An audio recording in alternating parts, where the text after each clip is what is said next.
मेरी शादी को 2 महीने हो गए, लेकिन अभी तक मेरे पति ने संबंध नहीं बनाए थे। ये यूँ कहें कि शादीशुदा होने के बावजूद हम दोनों में पति-पत्नी वाला रिश्ता ही नहीं था, क्योंकि वह रात को जब भी आते तो लाइट ऑफ करके कमरे में आते हैं और सुबह मेरे उठने से पहले घर से निकल जाते हैं। ये राज जानने के लिए एक दिन मैंने अपनी जगह नंद को सुला दिया और खुद कमरे में छुप गई। जब लाइट जलाई तो मेरी चीखें निकल गई, क्योंकि अचानक से आने वाली नींद के झोंकों ने मेरी बंद आंखों को खोलने पर मजबूर कर दिया था। मैं पिछले 3 घंटों से अपने कमरे में बैठी अपने पति का इंतजार कर रही थी। अब तो बैठ कर मेरी कमर में भी दर्द शुरू हो चुका था। जब यूं ही जमाई लेते हुए घड़ी की तरफ नजर दौड़ाई तो रात के 12 बज रहे थे।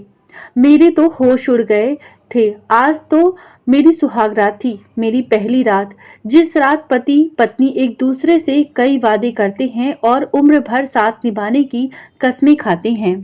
मैंने अभी तक अपने पति को नहीं देखा था। कुछ हमारे खानदान में रस्में भी थीं। शादी से पहले हमारे यहाँ लड़का और लड़की की फोटो भी नहीं दिखाई जाती थी। बस छोटी सी बहन से सुना था कि मेरा दूल्हा बड़ा ही प्यारा और खूबसूरत है। खुद ही दिल में सपने बुनने लगी थी। इस रात का इंतजार तो न जाने मुझे कब से था, और मुझे जब लाकर इस कमरे में बिठाया गया तो मैं बहुत ही डरी सहमी सी थी। मगर 3 घंटे बैठने के बाद न सिर्फ मेरी कमर दर्द कर रही थी, बल्कि जमाई ले लेकर मेरे सारे सपने और ख्वाहिशें भी खत्म हो चुके थे। एक बार तो सोचा कि उठ के बाहर जाऊं और जाकर देख लूं कि आखिर मेरा पति कहाँ है, मगर फिर बाहर जाना मुझे सही नहीं लगा। जब मैं नींद के बहाने लगी तो यूं ही बैठे बैठे बेड के क्राउन से टेक लगाकर सो गई। अब और इंतजार करना मेरे लिए मुश्किल था कि तभी दरवाजे का लॉक खुलने की आवाज आई। मैं हड़बड़ाकर आंखें खोलकर देखने लगी, मगर कमरे में तो खूब अंधेरा फैल चुका था। मैंने सहम कर कहा कि कौन है, मगर पैरों की चप्पल की आवाज मुझे सुनाई नहीं दी। मैं सकपका कर बोली कि सुनिए जी, क्या ये आप है? ये कमरे में आपने इतना अंधेरा क्यों कर दिया? क्या लाइट चली गई है? मैंने एक ही सांस में कई सवाल कर डाले थे। तभी गला खखार कर एक मर्दाना आवाज गूंजी, मैं हूं, आपका पति। इतना सुना था कि मेरे दिल की धड़कन तेज हो गई। हालांकि मैं जानती थी उस वक्त मेरे कमरे में मेरा पति ही आ सकता है। ऐसा लगता था जैसे पति की आवाज सुनकर मेरी सारी थकान वहीं दम तोड़ गए हों। अब मुझे शर्म आ रही थी, मगर एक बात की हैरानी हुई कि आखिर पति ने कमरे में आते ही अंधेरा क्यों कर दिया था। मुझे यह बात थोड़ी अजीब लगी। अगर लाइट चली गई थी तो मोमबत्ती या टॉर्च ही कमरे में ले आते। मैं आंखें फाड़ फाड़ कर के देखने की कोशिश कर रही थी कि जब मुझे एक मर्दाना साया अपनी तरफ आते हुए नजर आया। मेरे पति सामने आकर बैठा और कहने लगा कि माफ कीजिएगा, बाहर दोस्तों में गपशप लगाते हुए वक्त का पता ही नहीं चला। आप तो जानती है कि ऐसे मौके पर दोस्त कहाँ जान छोड़ते हैं। आप काफी थक गई होंगी। मुझे लगता है आपको सोना चाहिए। बाकी बातें हम कल कर लेंगे। मेरा पति तो बात करते हुए बहुत अटक रहा था। उसके मुंह से तो हकलाते हुए शब्द भी ठीक से नहीं निकल रहे थे। इसका हरगिज ये मतलब नहीं था कि उन्हें अटक अटक कर बोलने की बीमारी थी। वो तो यूं बात कर रहे थे जैसे मुझसे शर्मा रहे हों। उन्हें मुझसे शर्म आ रही थी। मर्द होकर उनका मुझसे शर्माते हुए बात करना मुझे बहुत परेशान कर गया था। फिर याद आया कि छोटी बहन ने भी बताया था कि दीदी आपके मंगेतर बड़े शर्मीले किस्म के हैं। मैंने पति से कहा कि आपको कमरे में अंधेरा क्यों कर दिया? क्या आप मुझे देखना नहीं चाहते? जाहिर है एक औरत शादी की रात बस अपने पति के लिए ही तो सजती संवरती है, ताकि उसका पति उसे देखे, उसकी तारीफ करे और उसे प्यार करे। मेरी बात सुनकर पति कुछ देर खामोश रहा और फिर कहने लगा कि मैंने तो आपको जी भर के देख लिया था जब आपको मेरे पास लाकर बिठाया गया। आप बहुत खूबसूरत हैं और हमारे यहाँ एक रस्म है। मुझ पर किसी ने जादू टोना करवाई थी ताकि मेरी शादी न हो सके। इसीलिए पंडित जी ने बताया कि तुम्हें कुछ दिन तक रात को अंधेरे में पत्नी के पास जाना है। मुझे ये बात बड़ी अजीब लगी थी, मगर उस वक्त मैंने इस बात को सच मान लिया। क्योंकि पहली ही रात मैं अपनी पति से किसी बहस में नहीं पड़ना चाहती थी। उस रात मैं सोने के लिए लेटी तो मेरा पति पहले ही लेट चुका था। दिल में एक ख्वाहिश थी कि पति का चेहरा देखूं, आखिर वो मेरा पति बन चुका था। जब वह बारात लेकर हमारे यहाँ आए थे तब भी उनके चेहरे पर सेहरा बंधा गया था, जिसमें फूलों की लड़ियां थी। मुझे उनका चेहरा दिखाई नहीं दिया था। रात गुजर गई। मैंने सोचा कि चलो ये रात भी गुजर जाने दो, चंद घंटों की तो बात है, सुबह होते ही मैं अपने पति को देखूंगी। मैं पति की पहलू में सो गई। सुबह जब मेरी आंख खुली तो मैंने मुस्कुराकर बेड की दूसरी तरफ देखा। मैं चौंक कर उठकर बैठी, क्योंकि बेड तो बिल्कुल खाली था। वहां पर तो मेरा पति ही नहीं था। वॉशरूम भी खुला था। मैं हड़बड़ा कर उठ बैठी और कमरे से बाहर निकल आई। बाहर आकर देखा तो मेरी सास परेशान सी बैठी थी। मुझे देखकर उनके चेहरे पर फौरन मुस्कुराहट छा गई, मगर उन्होंने कुछ पढ़ते हुए मुझे इशारों से अपने पास आने को कहा। मैं उनके पास गई और साथ साथ आसपास अपने पति को भी देख रही थी कि वह कहाँ चले गए। मैं सास के पास गई तो उन्होंने फौरन मुझ पर फूंक मार दी। शायद वो कुछ पढ़ रही थी और वह मेरे लिए ही पढ़ रही थी, जो उन्होंने मुझ पर पढ़कर फूंका था। यह देखकर मुझे पति की बात याद आने लगी। शायद ये मेरे और मेरे पति के लिए ही था। लगता था सचमुच उन पर कोई जादू टोना हुआ है। तभी तो सास भी मुझ पर कुछ पढ़ के फूंक रही थी। मैंने उनके पास बैठते ही सवाल किया कि वो कहाँ हैं। मुझे तो कहीं कमरे में नजर नहीं आए। तो सास दूसरी तरफ देखते हुए कहने लगी, बैठो, वो काम पर जा चुका है। मैंने घड़ी की तरफ देखा तो सुबह के 7 बज रहे थे और ऑफिस का वक्त 9 बजे से शुरू होता है। फिर 7 बजे वह कैसे चले गए? सास मेरी नजरों को देखकर सवाल समझ चुकी थी और कहने लगी कि बेटा, उसके काम का कोई पता नहीं। वो अपने दोस्त के साथ मिलकर कारोबार करता है और दिल जब चाहे तभी घर चला जाता है। तुम नाश्ता कर लो। मुझे यह बात बड़ी अजीब लगी। मेरा दिल चाहा सास से पूछूं, क्या पति की शादी में मर्जी से नहीं थी? ना ही रात को उन्होंने मुझसे कोई बात की थी और ना ही वो चेहरा दिखाए। कैसे चले गए भला? कोई अपनी शादी के अगले दिन भी काम पर जाता है? मैं इसी सोच में गुम थी कि सामने वाले कमरे से एक लड़का निकला। मैंने उठकर देखा और जल्दी से अपना दुपट्टा सर पर ले लिया। मेरी सास मुस्कुराकर कहने लगी कि बेटी, ये तुम्हारा देवर है। मैंने सरसरी सी नजर दौड़ाकर उसको नमस्ते किया तो वो आंखों से ही जवाब देकर वहां से बाहर चले गए और सारा दिन भी यूं ही गुजर गया। मैंने नोट किया था कि मेरी सास काफी परेशान दिखाई दे रही है, जबकि वो तो मिजाज की बहुत अच्छी औरत थी।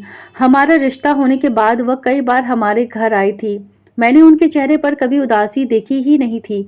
थोड़ी देर में वह बहुत खुश मिजाज थी। मैं तो बहुत खुश थी कि चलो सास बहू में खूब जमेगी, मगर वो तो मुझसे बात भी ख्यालों में डूबी हुई थी। मैं जब बुलाती तो ख्यालों से निकलकर मेरी तरफ देखने लगती। इस घर में मेरे पति, सास के अलावा एक मेरा देवर भी था। हम 4 लोग ही यहाँ पर रहते थे। मैं शाम में अपने पति के आने की राह देख रही थी। बिल्कुल नई नवेली दुल्हन की राह सच समझ कर बैठी हुई थी, मगर तभी दरवाजे पर दस्तक हुई। मैंने फौरन मुस्कुराकर दरवाजा खोला तो सामने मेरा देवर रोहन खड़ा था। वो मुझे यूं खड़ा देखकर हड़बड़ाते हुए नजरें चुरा लिया। मैंने भी उससे नमस्ते किया और वापस अंदर आ गई। बहुत रात हो चुकी थी। बार बार मेरी नजरें घड़ी पर जा रही थी। न जाने मेरा पति कहाँ गया था। सास ने जबरदस्ती खाना भी खिला दिया। देवर भी वही खाना खा रहा था।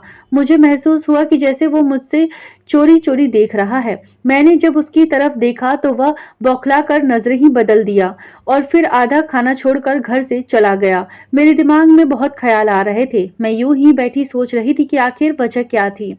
दिल घबराने लगा तो बालकनी में खड़ी होकर रोने लगी।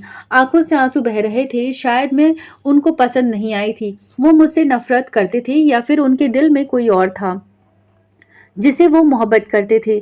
मैं अभी यूं ही खड़ी रो रही थी कि तभी कमरे में खूब अंधेरा फैल गया। हल्की रोशनी बालकनी के बल्ब की थी। जैसे मैंने यूं ही जलता छोड़ा और फिर कमरे में चली गई। सोहन दूसरी तरफ मुंह किए बैठे थे। मैं आज हर बात क्लियर करना चाहती थी, इसीलिए बिना कुछ कहे पति के पास जाकर चिपक कर बैठ गई। मेरा पति फौरन मुझसे इतना दूर हुए कि उनका कंधा दोबारा मेरे कंधे के साथ न लग सके। मैं पति से हर बात क्लियर करना चाहती थी कि आखिर वो मेरे साथ ऐसा क्यों कर रहे हैं। मैंने एक बार फिर पति की तरफ देखा और डरते डरते पति का हाथ थाम लिया। मेरा हाथ महसूस करते ही फौरन सोहन ने अपना हाथ छुड़ाया और उठ खड़े हुए। दूसरी तरफ मुंह मोड़ के कहने लगे कि जो भी बात करनी है जल्दी करें, मैं बहुत थका हुआ हूँ, मुझे नींद आ रही है। पति की बातों से मेरी आंखों में आंसू ले आया था। मैं बोली कि क्या आप किसी और को पसंद करते हैं? अगर ऐसी कोई बात थी तो आपने मुझसे शादी क्यों की? पति फौरन गला खंगाल कर बोले कि मैं किसी और को पसंद नहीं करता, बस मेरी एक मजबूरी है। ना ही मैं आपको अपना चेहरा दिखा सकता हूँ, ना ही तुम्हें एक पत्नी का सुख दे सकता हूँ, और ना ही मेरे पास वक्त है जो आपके पास बैठकर मोहब्बत भरी बातें करूं। मुझे भी गुस्सा आ रहा था। आखिर ये कौन सी मजबूरी थी कि मेरा पति मुझसे दूर भागे और मैं उसके पास आने की कोशिश करती रहूं। उस दिन के बाद कई दिन यूं ही गुजर गए और सारी रात में यूं ही गहरी नींद में सोती रहती थी कि मेरी आंख फिर सुबह ही जाकर खुला करती थी। सारा दिन पति घर से बाहर रहता था और दूसरी तरफ मुझे न जाने क्यों ये महसूस होने लगा कि जैसे मैं किसी और की नजरों में हूँ। लेकिन जब मैं इधर उधर देखती तो कोई नजर नहीं आता। एक बार मैं शाम की चाय बनाकर अपनी सास के कमरे में जाने लगी तो उनकी आवाज सुनकर वहीं रुक गई। वो शायद किसी से फोन पर बात कर रही थी। बार बार वो एक ही शब्द दोहरा रही थी। पता नहीं कौन था, लेकिन मेरी सास उससे विनती कर रही थी। न जाने मेरी सास को कौन ब्लैकमेल कर रहा था। मैंने जब उनके कमरे का दरवाजा खटखटाया और कमरे में दाखिल हुई तो वो फोन बंद करके अपने आंसू पोंछने लगी। मैंने उनके रोने की वजह पूछी तो वो कहने लगी कि उनका भाई है, उनसे नाराज है, कई साल हो गए हैं उनसे सीधे मुंह बात तक नहीं कर रहा है, ना ही कभी उनसे मिलने आता है। वो उनकी फोन पर रो रो कर विनती करती है। मेरा दिल अपनी सास की बात सुनकर उदास हुआ था, मगर उसके बाद जो सच्चाई मेरे सामने आई थी, मैं दंग रह गई थी। चंद दिन बाद ही सास की बहन उनसे मिलने आ गई। मुझसे भी बड़े प्यार से मिली थी। खाना भी हमारे साथ खाया। मैंने यूं महसूस किया था कि सास और देवर दोनों को खाना खाना सही नहीं लग रहा था। मेरा देवर तो खाना खाते ही अपने कमरे में चला गया और जब देवर के ये तेवर मौसी ने देखे तो मेरी सास से कहने लगी कि तुमने रोहन का रिश्ता बचपन से ही मेरी बेटी से तय किया था। अब तुम मुझे बताओ कि कब तक मेरी बेटी को बहू बनाकर लाओगी। मेरी सास अपनी बहन को टाल मटोल कर रही थी। मुझे यह महसूस हुआ कि जैसे वह रोहन की शादी अपनी बहन की बेटी से करना ही नहीं चाहती थी। अगले दिन मेरी सास अभी सो ही रही थी कि मौसी जाग गई। मैं किचन में अपने लिए नाश्ता बना रही थी, तभी मौसी भी वहां आ गई। मुझसे कहने लगी कि मैं उनके लिए भी नाश्ता बना दूं। उनके लिए भी नाश्ता बनाया और हम एक साथ नाश्ता करने लगे। मौसी मुझसे कहने लगी, सोहन नजर नहीं आ रहा, क्या अब तक सोया पड़ा है? कल से मैं आई हूँ, उस लड़के को मिलने भी की इच्छा नहीं हुई। मैंने कहा वो सुबह सवेरे ही काम पर चले जाते हैं। कहने लगी चलो सुबह जल्दी जाता है तो रात को वापस कब आता है? मैंने कहा वो बहुत देर से आते हैं। मेरी बात पर मौसी खामोश हो गई थी, फिर अपनी चाय पीने लगी। मुझे एकदम से अपनी सास की भाई का ख्याल आया तो मैंने भी जिक्र कर दिया। मैंने कहा आपके भाई साहब किस बात पर इतना नाराज हैं कि रोज मेरी सास उनसे विनती करती है, लेकिन वो हैं अपनी बहन पर जरा भी तरस नहीं खाते। मेरी बात सुनकर मौसी सोच में पड़ गई। कहने लगी कौन सा भाई? हमारा तो कोई भाई है ही नहीं, हम बस दो बहनें ही हैं। यह बात सुनकर मैं दंग रह गई थी। अगर मेरी सास का कोई भाई नहीं था तो वो रो रो कर किससे विनती करती थी कि वो वापस आ जाए, एक बार उनसे मिल ले। मौसी भी ना उम्मीद हो गई थी और मेरी सास कहने लगी कि रोहन उस लड़की से शादी नहीं करना चाहता था। मैंने कहा क्यों? तो वो कहने लगी उसकी मर्जी नहीं है। मैंने कहा अगर मर्जी नहीं है तो इतने साल से क्यों बात जोड़े रखी है? सोहन पहले ही इनकार कर देता। मेरी सास कहने लगी कि यही बात मैंने रोहन से भी कही है। मैं अपने दोनों बेटों के हाथों बहुत दुखी हो चुकी हूँ, दोनों ही अपनी मर्जी के मालिक हैं। ये कहकर वो रोने लगी और मैं उन्हें तसल्ली देने लगी। तंग तो मैं भी अपने पति से आ चुकी थी, इसीलिए मैंने सोचा कि शायद मैं उनके सामने हूँ। इसीलिए उन्हें मेरी एहसास नहीं है। क्यों नहीं कुछ दिन के लिए मैं अपने मायके चली जाऊं ताकि उन्हें मेरी कदर हो। इसीलिए एक दिन जब दिल बहुत ज्यादा बेचैन हुआ तो अपनी सास से पूछी और अपने मायके चली गई और सोचा आपकी अपनी माँ से भी तो जाकर पूछो कैसे मर्द से मेरी शादी करवाई है जिसने अभी तक अपना चेहरा भी अपनी पत्नी को नहीं दिखाया। मैं अपनी पत्नी अपने मायके पहुंची ही थी कि वहां पहुंचकर मुझे कैसा धक्का लगने वाला था। जब मैं मायके के दरवाजे पर पहुंची तो तभी एक कोरियर आया। वो हमारे घर के बाहर था। मैंने उससे बोला किसका पेपर आया है तो वह और टटोल कर देखने लगी। उस पेपर पर तो मेरा ही नाम लिखा था। जब खोलकर मैंने अंदर मौजूद पेपर पढ़ा तो मेरे पैरों के नीचे की जमीन निकल गई। मैं अपनी मम्मी के घर जाकर अपने कमरे में चली गई। सारा दिमाग, सोचने समझने की क्षमता, सब कुछ खत्म हो चुका था। मेरे साथ कौन सा खेल शादी के नाम पर खेला जा रहा था। जो पेपर मेरे हाथ में थे वो देखकर जो हकीकत मुझ पर खुली थी, मैं चकरा कर रह गई थी। पूरे दिन मैं अपने घर पर ही बैठी रही। मैंने अपनी छोटी बहन से कहा वो मुझे मेरे पति की फोटो दिखाए जो कि शायद उसने शादी के मौके पर खींची थी, क्योंकि मैंने तो अब तक अपने पति को नहीं देखा था। मेरी बहन ने मुझे एक फोटो दिखाई जो खाना खाते वक्त ली गई थी। वो बहुत ही अच्छा और नौजवान लड़का था। मैं कोई भी बात अपने मायके में नहीं बताना चाहती थी। मैं कुछ दिन ही वापस ससुराल चली गई। मुझे सच्चाई को सामने लाना था। रात को फिर से वो इंसान मेरे कमरे में आया जो पिछले 1 महीने से मेरा पति बनकर कमरे में आता था और सुबह होते ही चला जाता था। ये कौन था जो मेरे जज्बात के साथ खेल रहा था। आज मैं खुद ये चाहती थी कि वह कमरे से बाहर निकल जाए, क्योंकि मैं अब जान चुकी थी कि वह मेरा पति नहीं है। फिर भी मैंने सच जानने के लिए उसे ये सवाल किया कि मैं मायके गई थी तो आपने मुझे कितना याद किया। मेरे सवाल पर वो हड़बड़ा कर कहने लगे, जाहिर है आप मेरी पत्नी हैं, मैंने आपको बहुत याद किया। मैं कैसे आपको भूल सकता हूँ। मैंने कहा मुझे आपको देखना है, आपको प्यार करना है। आज मैंने शादी की फोटो में आपको देखा था। वो मेरी बहन ने खींची थी। इसीलिए दिल में आया है कि 2 महीना गुजर गया है, मैं आपको क्यों ना देख लूं। मैं नहीं मानती ऐसी किसी भी जादू टोना को। अब आप खुद लाइट जलाए या मैं जला दूं। वो कहने लगी कि मैं पहले भी आपसे कह चुका हूं कि मेरा इलाज चल रहा है और आप इस इलाज को सच मानती हैं या झूठ, लेकिन मैं ये इलाज करवाए बिना आपके सामने नहीं आऊंगा। अगर आप मुझे रोज यूं तंग करेंगी तो मैं आज के बाद आपके कमरे में भी नहीं आऊंगा। और ये कहकर वो कमरे से बाहर निकल गए। मैं अगले दिन उनसे कुछ न बोली और वो फिर से मेरे कमरे में सोने लगे। लेकिन उनके सोते ही मैं सोफे पर जाकर सो जाती थी। मैं सोच रही थी कि किस रात उस इंसान का सच सबके सामने लाऊं। अगले दिन मेरी बहन मुझसे मिलने मेरे ससुराल आई। मैंने अपनी बहन को यह कहकर घर पे रोक लिया कि मेरी तबीयत कुछ ठीक नहीं है। उसने भी कोई ऐतराज नहीं किया था। रात को मैंने नींद की दवा दूध में मिलाकर अपनी बहन को वो दूध पिला दिया और उसके बाद उसे अपने बिस्तर पर सुला दिया। सुलाकर खुद कमरे में छिप गई और वहां छुपी जहां कमरे की लाइट के बटन लगे हुए थे। रात को काफी देर बाद वो इंसान मेरे कमरे में आया और बेड की दूसरी तरफ बैठ गया कि मैंने फौरन से लाइट जला दी और जब मैंने उस इंसान को देखा तो मेरे होश उड़ गए। वो तो मेरा देवर रोहन था। तो क्या पिछले 1 माह से मेरे कमरे में वही आ रहा था। वो मुझे हैरत से देख रहा था। मैंने कहा कि तुम्हें शर्म नहीं आई यूं मेरे कमरे में आते हुए। उसने जवाब नहीं दिया। मैंने वो पेपर अलमारी से निकालकर उसके मुंह पर मारी और रोने लगी। वो पेपर डिवोर्स के पेपर्स थे जिसमें खत भी मौजूद था जिस पर लिखा था कि मैं किसी और से शादी करना चाहता था, लेकिन मेरी माँ ने जबरदस्ती मेरा रिश्ता तुमसे तय कर दिया और मेरे लाख मना करने के बाद भी मेरा तुमसे विवाह करवा दिया। लेकिन मैं शादी की रात ही भाग गया था और अब तुम्हें डिवोर्स पेपर भेज रहा हूँ ताकि तुम जिससे चाहो शादी कर लो। उस वक्त मैं चकरा कर रह गई थी कि जब मेरा पति शादी की पहली रात भाग गया तो कौन मेरे कमरे में आता है और मेरा देवर मुझे धोखा दे रहा था।